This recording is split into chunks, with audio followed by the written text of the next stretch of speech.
हमारे गेस्ट को जोड़ लेते हैं। नए शिखर लगातार बन रहे हैं और यहाँ से आपको आगे कैसे कमाई करनी है, ये पूछते हैं एएसके हेज सॉल्यूशंस के सीईओ वैभव सांघवी से। वैभव जी, गुड आफ्टरनून। बताइए फिर यहाँ से कहाँ पैसा लगाएं? ठीक, अनुज, आपने जैसे जितना उत्साह देखा है मार्केट में बोथ ग्लोबल और लोकल की तरफ से, यस्टरडे अगर फेड का स्टैंस देखे तो काफी बदला है उन्होंने, और उसी के कारण ग्लोबली हमारी वेरियस एसेट क्लास में रैली हुई है, इंक्लूडिंग आप यूएस 10 ईयर पकड़िए, क्या इंडिया की मोमेंटम पकड़िए from equity market perspective as well. Now going forward, जब हम देख रहे हैं 6 महीने के अंदर इलेक्शंस है, आई थिंक काफी बॉयंसी है, उसके कारण in anticipation of a favourable kind of decision, और एट द सेम टाइम अपनी अर्निंग्स भी स्ट्रांग है और इकोनॉमिक ग्रोथ भी बहुत ही बेहतरीन है। ओवरऑल मोमेंटम, बॉयंसी सभी इन लाइन है in terms of a good sustainable market rally. हालांकि शॉर्टर टर्म में एक या दो फैक्टर्स जरा ध्यान में रखने चाहिए। वन, के एक नैरेटिव आ सकता है प्रोबेबली इन फ्यू मंथ्स, जहां ग्लोबल ग्रोथ पे एक वरी हो और ग्लोबल अर्निंग्स पे भी काफी अच्छी डाउन साइजिंग आ सकती है। That is one. टू, के फ्रॉम अ चाइना परस्पेक्टिव हमें लगता है कि जनवरी में रिन्यूड थोड़ा इंटरेस्ट आ सकता है, तो थोड़ी आप शिफ्ट देख सकते हैं from domestic to kind of China in terms of emerging market flow. So एक तो चीज ऐसी है जो हमें ध्यान रखनी चाहिए, और एक probably last but not the least is कि जब भी ब्याज दरें कम होती है तो एक ट्रेंड होता है फ्रॉम वैल्यू टू ग्रोथ। तो हालांकि हम लास्ट 2 साल में वैल्यू काफी अच्छी तरह से परफॉर्म किए हैं, देयर इज अ पॉसिबिलिटी कि constitution of the market can change going forward. तो ये दो तीन अगर हम नजर रखते हैं तो लॉन्गर टर्म मार्केट तो बेहतरीन लगते हैं।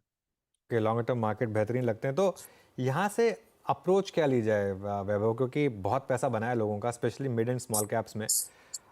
लार्ज कैप्स में अभी भी थोड़ा सा गुंजाइश है वैसे कई सेक्टर्स में, लेकिन आप फ्रेश पैसा कहाँ लगाएंगे?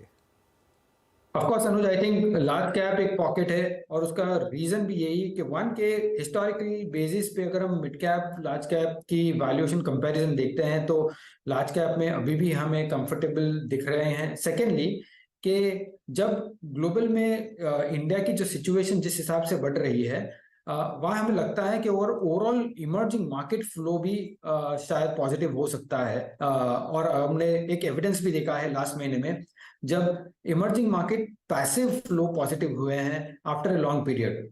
क्यों? प्योरली बिकॉज हमें लग रहा है कि ग्लोबली इंटरेस्ट रेट जब भी टॉप आउट होते हैं तब हम काफी अच्छे फ्लो देखते हैं from an emerging market basket perspective, और जब वहां फ्लो होती है तब इंडिया एक नेचुरल बेनिफिशियरी होता है, प्योरली बिकॉज अभी 16% of weight in emerging market is India.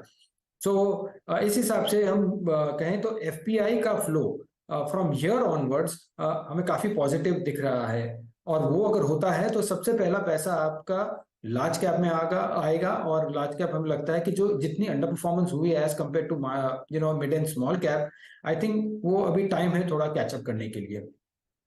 Okay, तो कुछ कैचअप कुछ पॉकेट्स में देखने को मिलेगा, लेकिन वैभव जी, जिस तरह का न्यूज़ फ्लो देखने को मिला है और जो सेंटिमेंट में कॉन्फिडेंस लौटा है, आज आपने किस सेक्टर में सबसे ज्यादा अग्रेसिव तेजी की है, बताइए।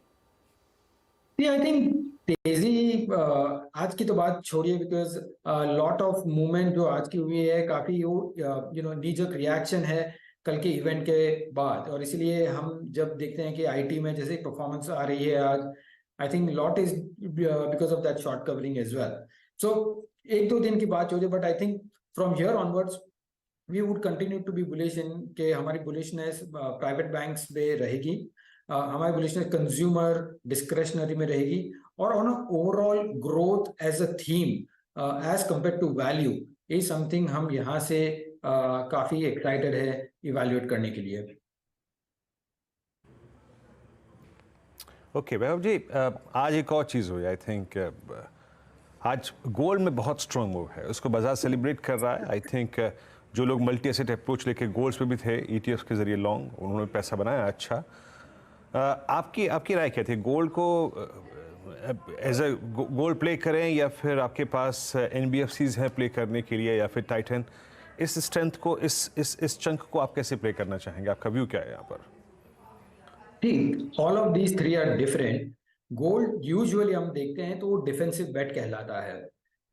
डिफेंसिव क्यों कहलाता है कि जब जनरली ग्रोथ वीकेंड होता है ग्लोबली और जहां हमें सर्टेनिटी नहीं रहती है काफी जगह पे अर्निंग्स की, तो एज अ डिफेंसिव मैकेनिज्म और डिफेंसिव एसेट एलोकेशन हम गोल्ड में जनरली पैसा देखते हैं।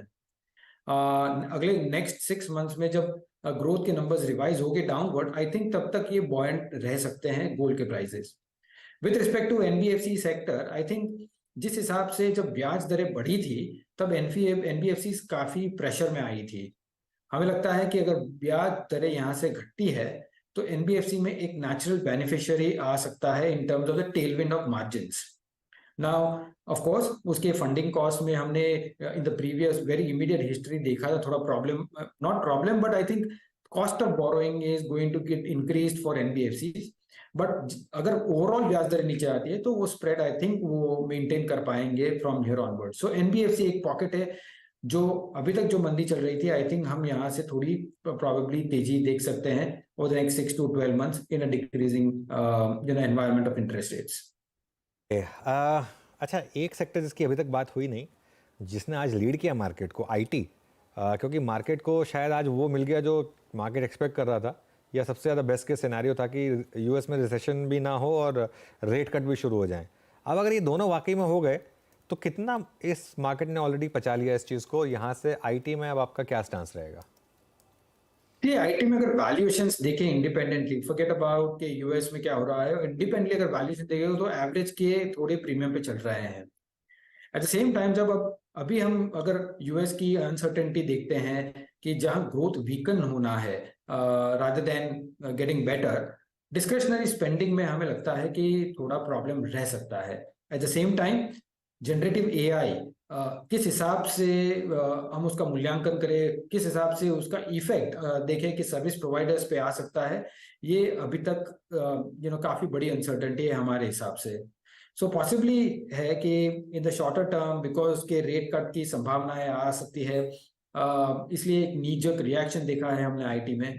But from business stand point हमें लगता है कि अगर ये दो चीज पे अगर हमें क्लैरिटी मिल सकती है तो हम देख सकते हैं to be little bullish, but तब तक we will probably avoid. Commentary basically आप कह रहे हैं कंपनियों की तरफ से पॉजिटिव आने दे, वो डेटा देख ले, उसके बाद आप शायद अग्रेसिव तेजी करेंगे। अच्छा, बैंकों में जो हम इस समय देख रहे हैं कि निजी बैंकों में जोरदार खरीदारी और पीएसयू बैंक्स भी पीछे नहीं हैं, आप अपने आप को कैसे पोजीशन करेंगे इन दोनों अपॉर्चुनिटीज के बीच, वैभव जी, प्राइवेट वर्सेस पीएसयू में? पीएसयूज का परफॉर्मेंस बहुत ही बेहतरीन रहा है ओवर द लास्ट 1.5 2 years। उसका कारण भी आई मीन राइटली सो कि बुक्स क्लीन अप हो रही है, काफी रिकवरी हो रही है। बट फ्रॉम हियर ऑनवर्ड्स हमें लगता है जब एफपीआई का पैसा विच वी आर एक्सपेक्टिंग कि हमें अपेक्षा है कि वो आ जाएगा, तो सबसे पहले आई थिंक प्राइवेट बैंक्स में आएगा। और जो वैल्यूएशन डिफरेंशियल जनरली जो पीएसयू और प्राइवेट बैंक्स में रहता था, आई थिंक वो काफी नैरो हो चुका है। सो अगर हमें फ्रेश नेक्स्ट 12 months 24 months की बात करते हैं तो हमारा फर्स्ट प्रेफरेंस रहेगा प्राइवेट बैंक्स में and then probably at the PSU banks.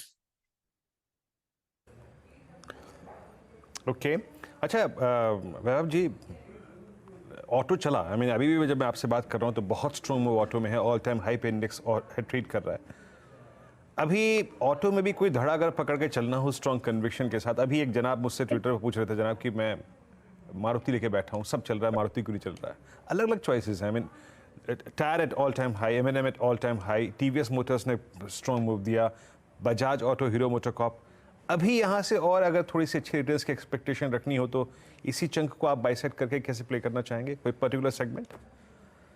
तो from an overall auto perspective हमारा व्यू बुलिश है एट दिस पॉइंट हम टू व्हीलर्स पे खास करके, जहां हम अंडरलाइंग रूरल रिकवरी थोड़ी देख रहे हैं और उसी के चलते हमें लगता है कि ज्यादा मोमेंटम और नंबर्स में on a monthly basis two wheelers में अच्छा रहेगा।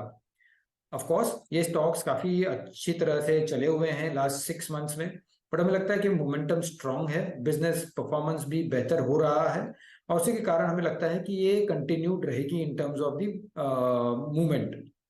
विद रिस्पेक्ट टू 4 व्हीलर्स का अगर पैसेंजर व्हीकल्स का है, तो बहुत ही कशमकश है between electric vehicle, hybrid vehicles and traditional ICE vehicles.